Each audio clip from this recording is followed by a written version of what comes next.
mustard, and bacon is too common for him.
Well, well, who have we here?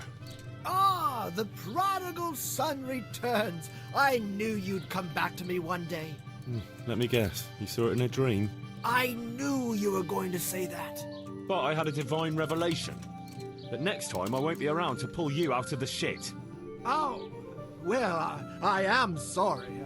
But these things are sent to try our fortitude in the face of adversity. I'd like to try your fortitude. Will you teach me how to pickpocket better? Certainly. I'd like to practice the basics. All right, but it'll cost you. Now, pay close attention. Good health to you. Will you teach me how to pickpocket better? Certainly. I'm interested in more advanced techniques. Wouldn't you rather learn the basics first? Well,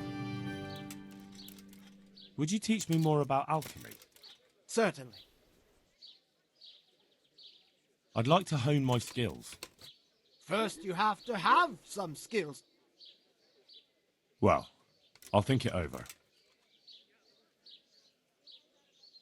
I've heard you know of some irresistibility potion or whatever it is.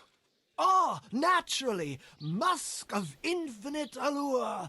An age-old recipe, maybe even older. Tested by Moses himself. Moses? How do you think he managed to get his people to follow him through the desert for 40 years? It's extremely potent. Yeah, so it would seem. How much do you want for it? Who do you take me for? The wisdom of the ancients isn't something that's bought and sold in the marketplace. Did Jesus charge for his miracles? But since you ask, how about this much?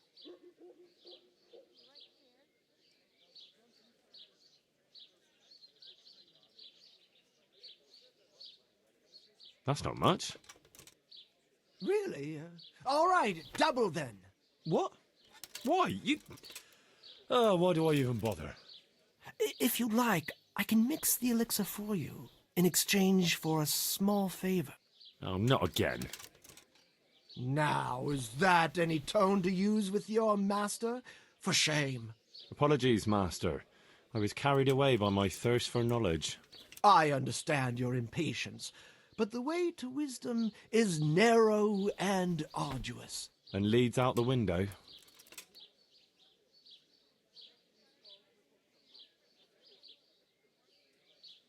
So what is it you want from me now? Ah, my dear apprentice, everything's gone to the devil. I'm living from hand to mouth, sleeping on straw, and the local peasants won't buy from me. They say they don't trust me, as if I were some kind of charlatan. Can you believe it? Does this look to you like the face of a swindler? I'm an honest trader in sacred goods, whose only concern is the welfare of troubled souls. And any time now the slanderous gossip will spread here from Sassau. I should leave before things get worse. But I can't go anywhere until I've made a bit of coin. So what's needed is to give the locals a bit of encouragement, to open their hearts and purses. I'm not going to go around beating people for you. What do you take me for? I wouldn't hurt a fly.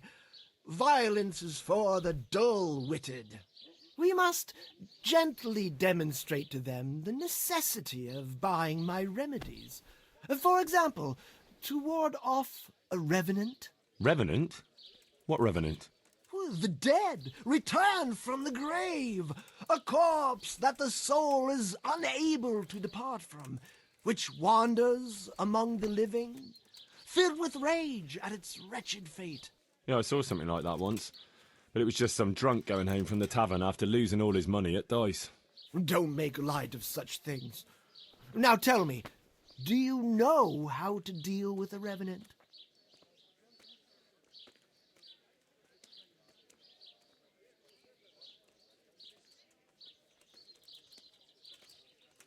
A wooden stake through the heart?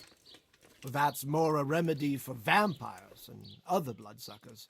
You are my trained apprentice, but the ignorant villager is entirely at a loss how to deal with such dark forces.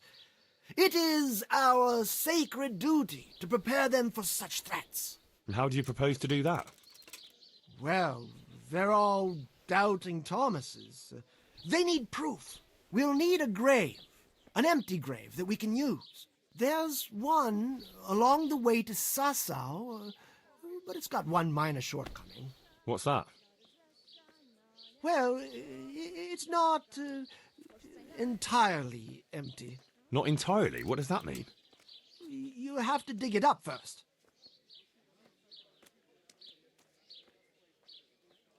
But that's a sin. Refusing to help the needy is also a sin. I haven't had a decent meal for 40 days and 40 nights. My conscience is clear where your stomach is concerned. Disturbing a grave is a grave sin. The grave is not in hallowed ground, so that's hardly worth one Lord's Prayer in penance. I asked a priest once, just out of curiosity. I'll have nothing to do with it. Give the job to someone with no human decency. But you're my one and only apprentice. See you later.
About that recipe.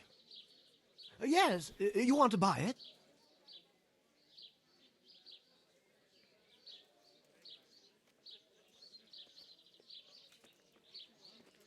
What's this about the Revenant, then? I knew you wouldn't abandon me. Why this particular grave?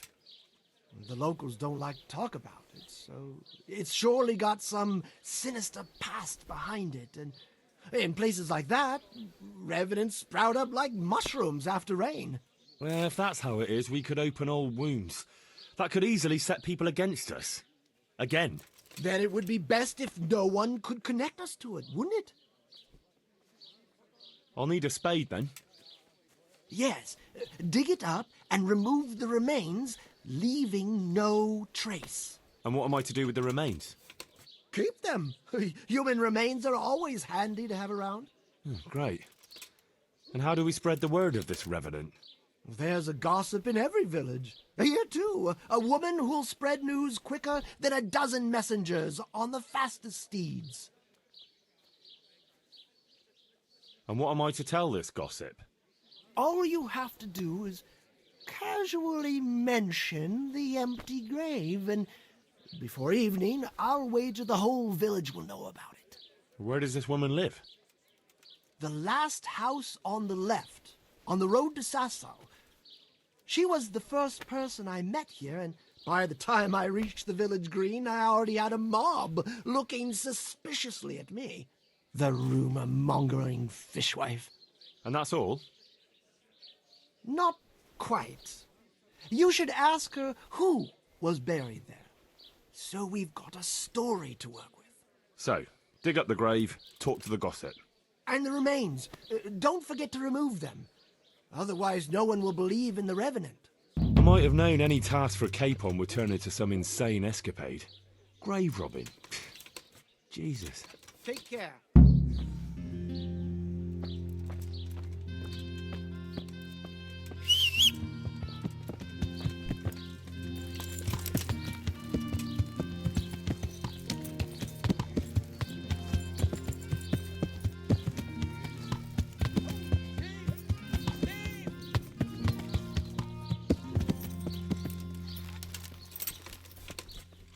Somebody help me!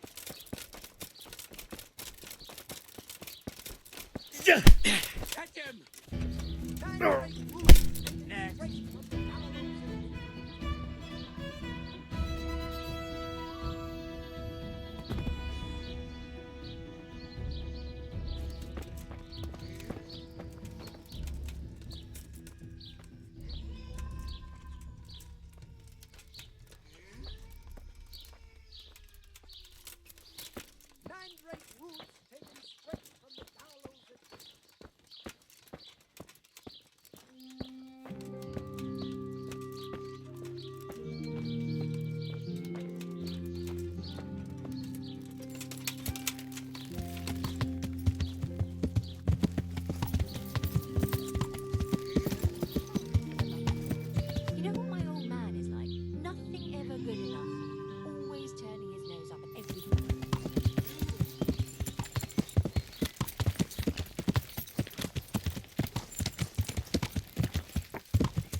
God be with you, good wife. Has something happened here? Heavens no. It's quiet here, unlike some other places. And what about that empty grave? What empty grave would that be now? The one beyond the village, alongside the road to Sasau. Just by the river, on the Pine Headland. How would you know it's empty? Unless it was dug up. Oh, it's dug up, all right. Freshly. And empty. I saw it with my own 2 eyes. Lord in heaven, what in the name of... How come it's not in hallowed ground, anyway? Only unrepentant sinners are buried like that. Usually. I don't like to say. It's an old wound that's best forgotten. Whose grave is it? Well, once a long time ago there was a young charcoal burner living here with his wife. There was always a lot of charcoal burners here, but this fellow worked alone. That's not an easy job for one man. No one wanted to work with him, or what? He was a hard-headed fellow who always wanted to take care of his family himself.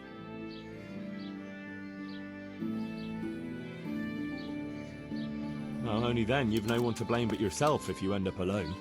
His wife was expecting, though no one knew it yet. And he wasn't doing well at all. Soon enough, they had nothing to eat.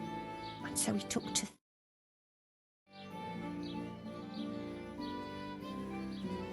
Well, thieving is wrong. Aye, but when there's a child on the way and your wife hasn't the strength to get out of bed for the hunger, well, you ought to think differently. And did he get caught? Well, at first it was just a few eggs going missing from people's hen coops. But then it was anything that wasn't nailed down. And in the end, they caught him. And I suppose he was harshly punished for it. Even then, he didn't let on why he was doing it. They whipped the skin off his back and banished him from Lelechko. So justice was done then? It wasn't enough for some folk. When the butcher found out he'd never get any compensation, he wanted them to chop off the charcoal burner's hands. If the bailiff hadn't talked sense into him, he'd have done it himself with his cleaver. Well, he got off lightly enough then. And in the end, he got what was coming to him, and more. The butcher caught up with him? No. It was the mills of God turning slowly but surely. His wife bled to death in childbirth, and the child died with her. God have mercy on their souls. Amen. Nothing could have been done to save them. There was no one there. He had no one who would care for his wife. They say on that day he parted ways with God forever, and he turned his back on the village too. I reckon he never forgave himself, nor us either. The Lord moves in mysterious ways. But how did he end up? Don't ask me that, lad. I beg you. Come now, good wife. You can't leave the story unfinished. I said no. Will you let it lie? I'm getting desperate now. Why's that, for the love of God? You know what my old man is like. Nothing ever good enough for him. Always throwing his nose up at everything I cook. You'd think he had blue blood. What is it this time? He brought me a hare and said...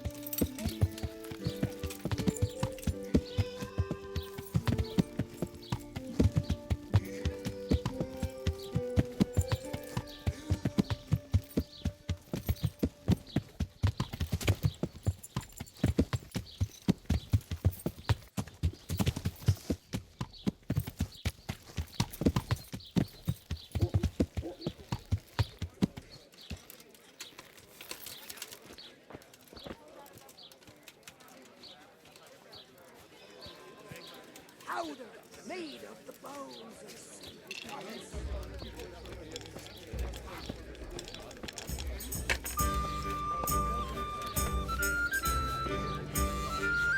Greetings, good night. How may I serve you? What's happening around here? Nothing much, thank God. Goodbye.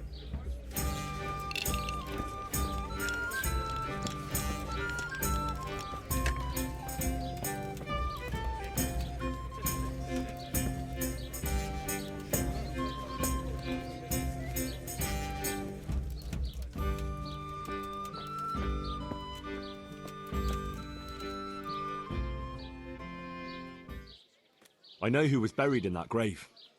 A young charcoal burner. so begins the tragic tale of the young charcoal burner who became entangled with the devil himself. Oh, don't start. What devil? I'm trying to tell you. Ugh. He was from Ledechko. He was trying to eke out a living for himself and his wife, but he couldn't manage. When she fell pregnant, he took to stealing. Pride drove him from the straight and narrow path, and soon he sold his soul to the devil to fill his stomach. They caught him and punished him, but some of the people he'd robbed didn't think it was enough. Then when his wife died in childbirth, and the child too, he blamed everyone for it. Even God, apparently. But when the time came to pay his debt to hell, the devil had no use for his soul, and took his wife and child instead. The charcoal burner cursed God, who struck him down in righteous vengeance. But the dead man's soul never left his body. He came back as a revenant to vent his rage at God and men and take vengeance on the living.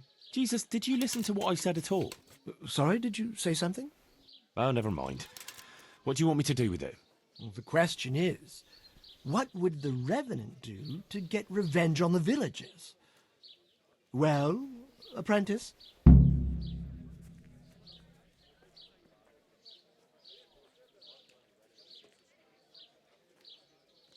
What about his wife and child?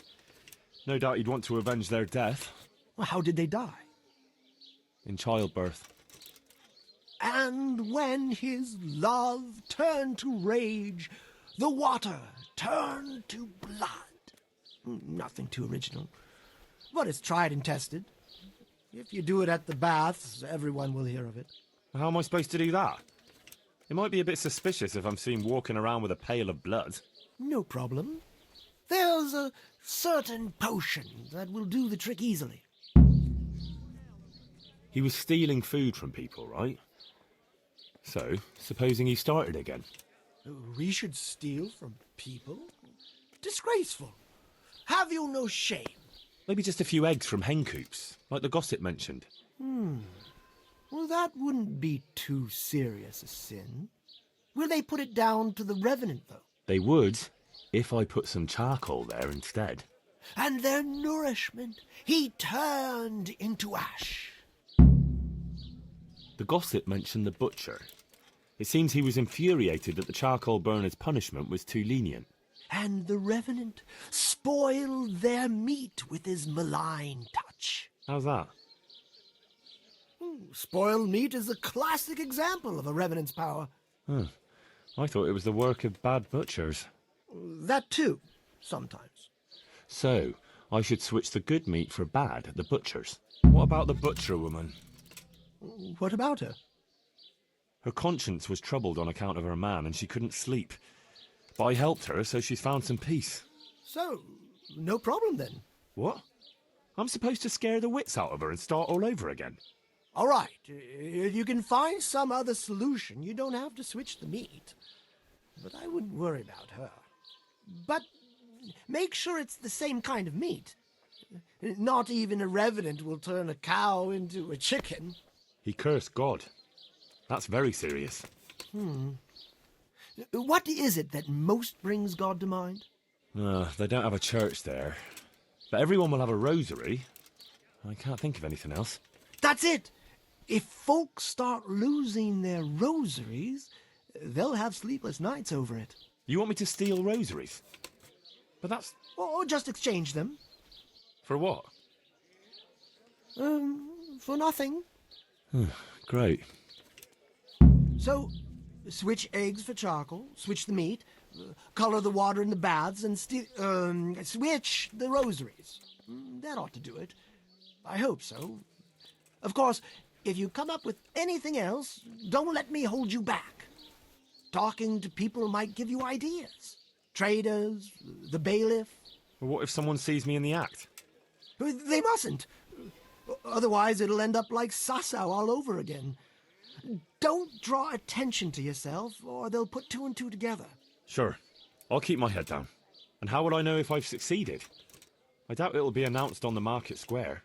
I'll be the first to know. They'll come running to me for a remedy, like hens at feeding time. Off you go and raise hell. But whatever he did, don't you think he deserves some peace? Dear Henry, after all the poor wretch went through, I'd say he's beyond any peace. Well, he certainly won't have any as long as I'm carrying his bones around with me. Ah, but you know who those remains could help. Help? Who? How? Me, of course. And I'd pay you a nice price for a revenant's bones. But there is no revenant. Not yet. What do you say?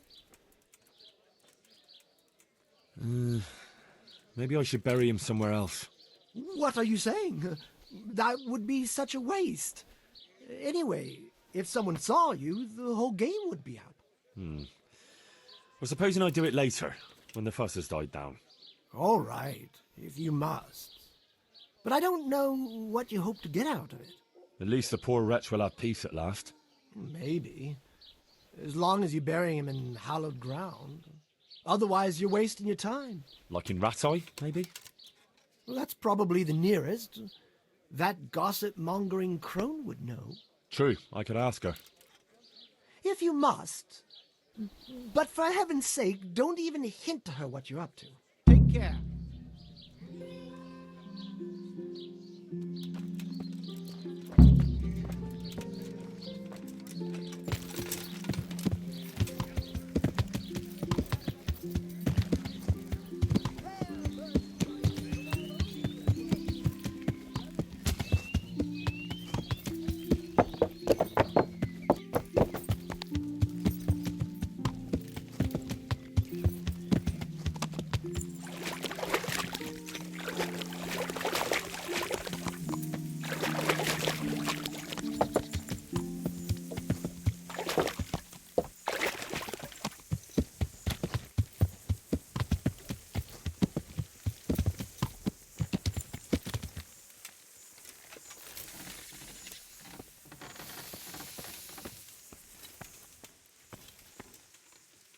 Greetings. I'll be with you.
Salt sprinkled with the bloody tears of St. James. Madonna.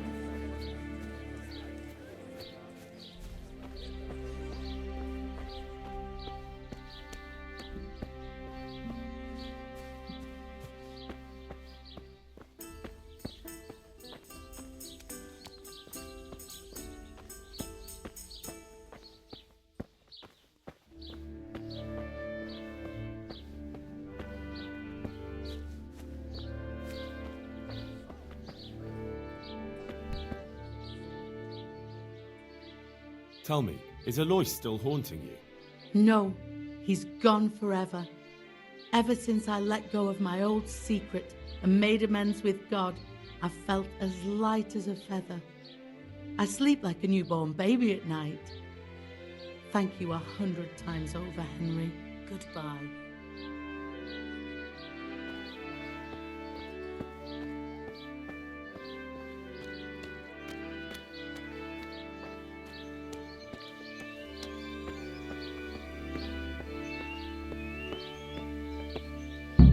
Chickens. That should be no problem.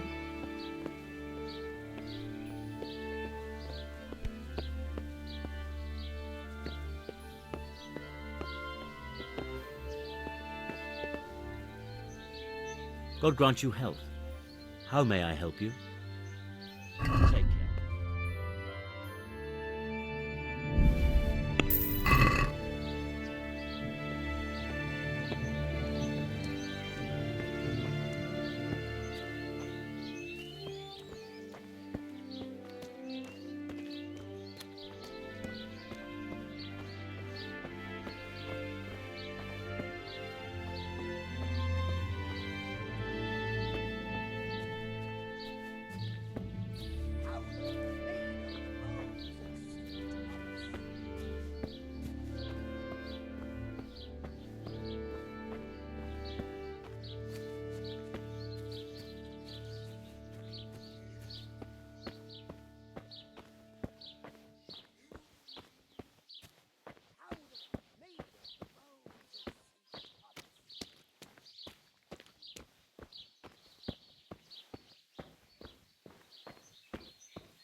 Hey!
My humble greetings. How may I help you? Good wife. Yes, lad. What can I do for you? You know, I can't stop thinking about what happened to that poor wretch. Have you no consideration for a poor old woman? I told you I don't want to talk about it.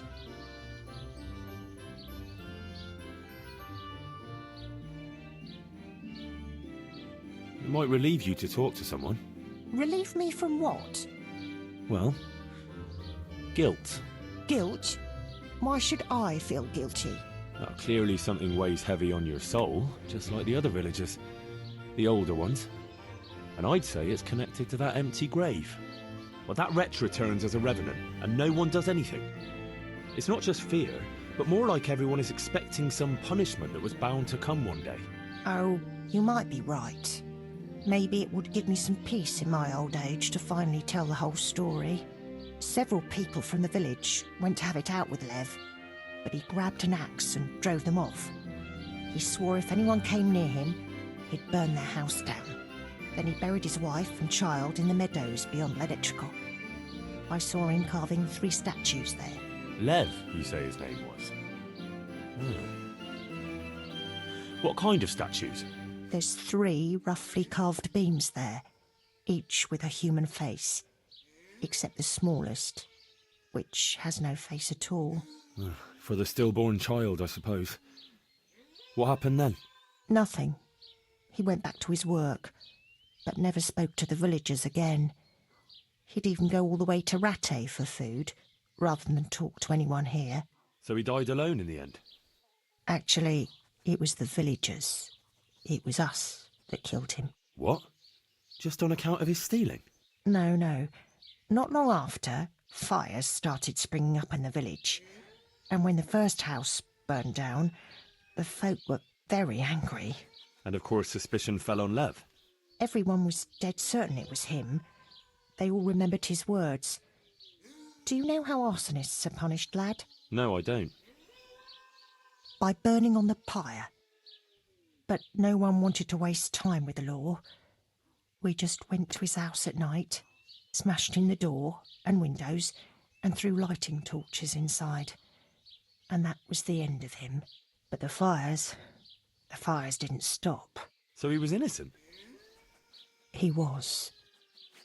Well, I won't condemn you for it. It's for God to judge, but... may he forgive you for it.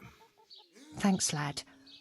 I pray every day for forgiveness, and it's a weight off my shoulders to tell someone. Take care.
in there?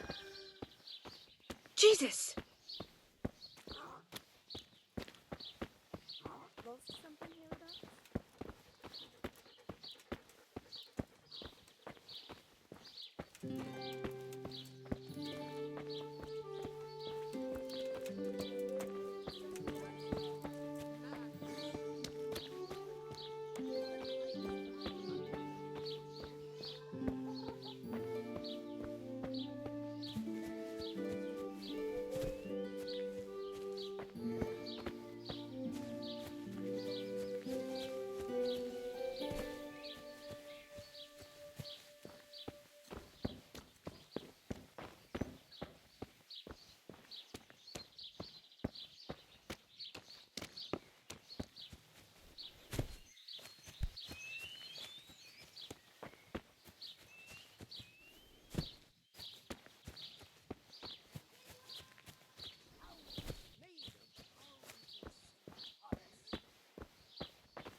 Well, after talking to you, I went and had a good look around my own place.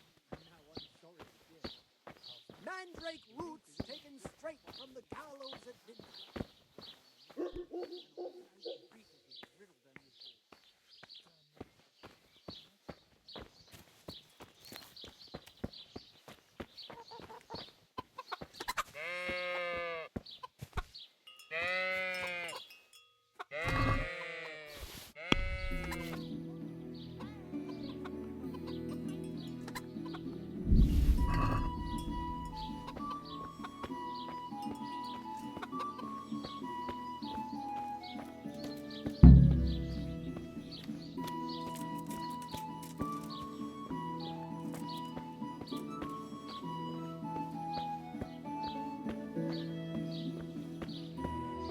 Hosts baked in the temple of Jerusalem.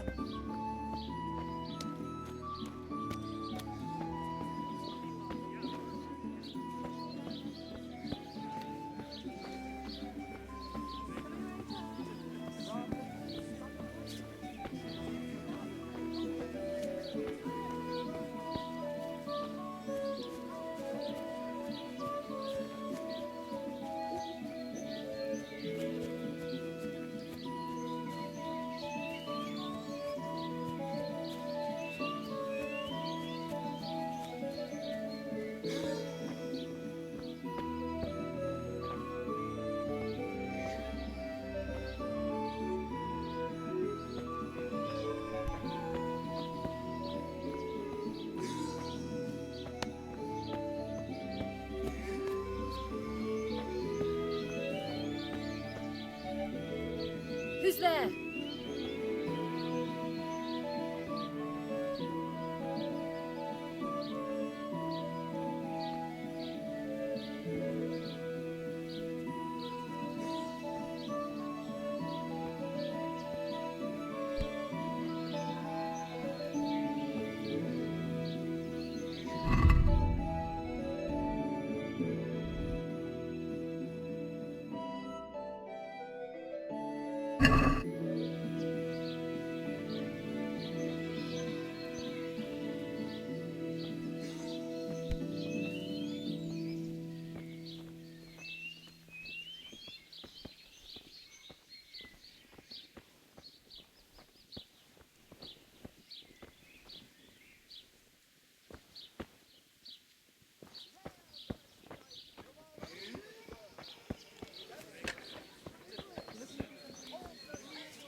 All the way from the Holy Land.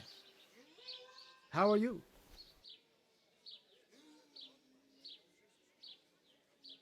What's the recipe for that potion you were talking about?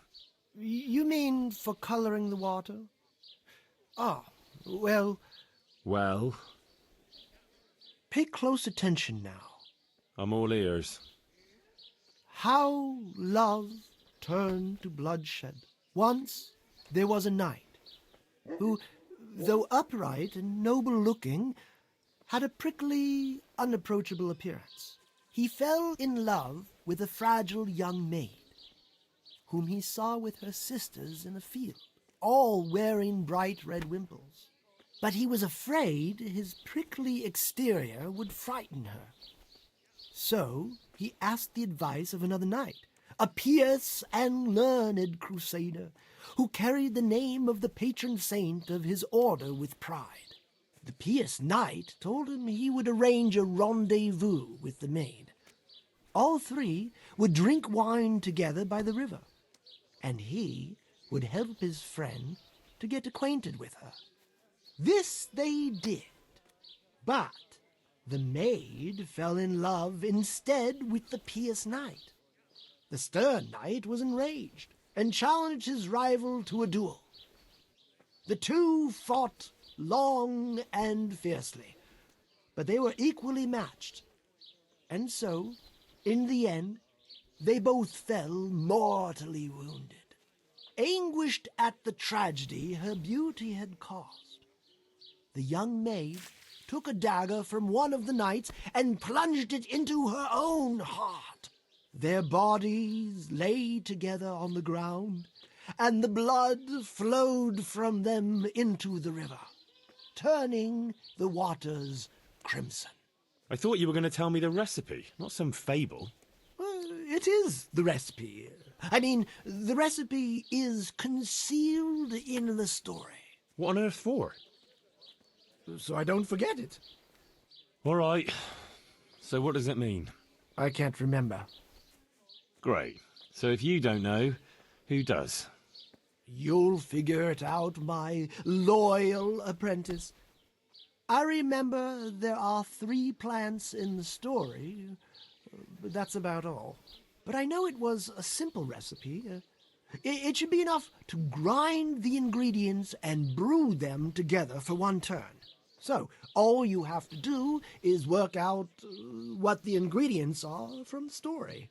Sure. Why make things simple if you can complicate them?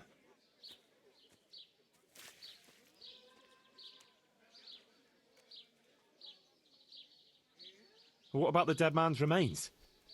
You still have them? No, you said to keep them. What do I do with them now? I'll buy them from you. What on earth for? The bones of a revenant. I think I'd rather bury them. You could. But what a waste. At least the poor wretch will have peace at last. Maybe. As long as you bury him in hallowed ground. Like in Rattay, maybe? Well, that's probably the nearest. True, I could ask her. If you must. But for heaven's sake, don't even hint to her what you're up to. Good luck then.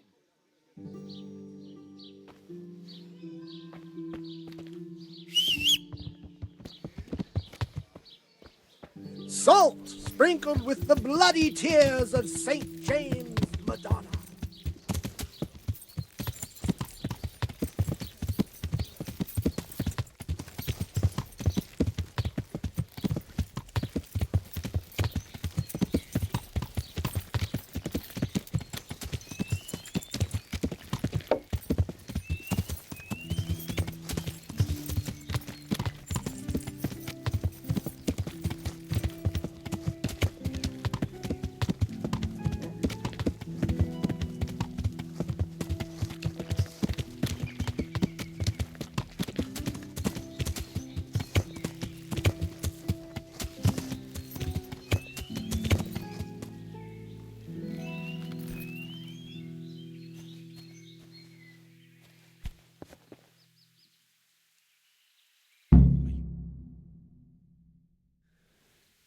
Rest in peace.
Hosts baked in the temple of Jerusalem.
Immersive.